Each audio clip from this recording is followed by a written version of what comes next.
इस कहानी के पीछे का तर्क अगर आप समझ गए तो आपका मन काबू में हो सकता है। पहली बार जब इस कहानी को मैंने पढ़ा तो मुझे इसका तर्क समझ नहीं आया, लेकिन इसका भाव प्रेरणादायी है। एक बार महात्मा बुद्ध किसी नगर से गुजर रहे थे। बुद्ध की नजर एक कपड़े के व्यापारी पर पड़ी, जो दुखी और हताश दिखाई दे रहा था।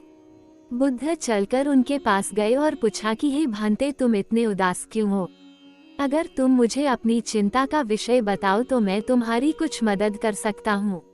कपड़े के व्यापारी ने बुद्ध को प्रणाम किया और उनको अंदर बुलाया। उस व्यापारी ने कहा कि जब से मेरी पत्नी की मृत्यु हुई है, तब से मेरे घर पर मेरे छोटे बेटे की देखभाल वाला कोई नहीं है, इसलिए मैं हमेशा इसको अपनी दुकान पर लेकर आ जाता हूँ।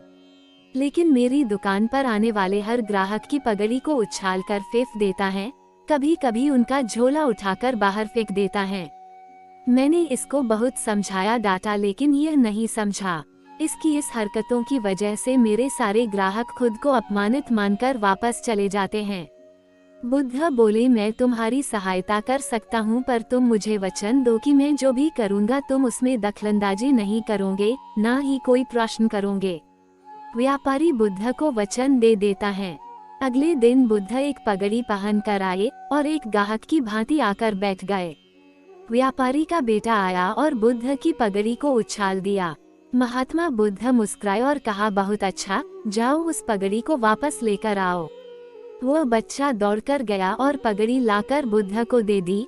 अगले दिन बुद्ध एक कुल्हाड़ी और एक लकड़ी लेकर आए। उस लड़के ने फिर से उस पगड़ी को उछाल दी। बुद्ध ने उस लड़के को कुल्हाड़ी और लकड़ी दे दी और कहा, जाओ इस लकड़ी को काटो। व्यापारी को थोड़ा सा डर लग रहा था कि कहीं उसके लड़के को चोट नहीं आ जाए, लेकिन उसको अपना वचन याद था। 7 दिन तक महात्मा बुद्ध कोई न कोई नया काम लेकर आते और उस लड़के से करवाते। शीघ्र ही वह लड़का भूल गया कि उसको किसी की पगड़ी उछालनी है। व्यापारी बहुत खुश हुआ और बुद्ध को धन्यवाद दिया। मुझे पता है कि इस कहानी का और मन के वश को कोई विशेष संबंध नहीं है, लेकिन पहले आप इस तर्क को समझ लीजिए। अगर हम अपने मन को अपने हिसाब से काम नहीं करवाएंगे तो मन अपने हिसाब से काम करेगा। मन वश में हो सकता है यदि मन को हम अपने अनुसार चलाएं।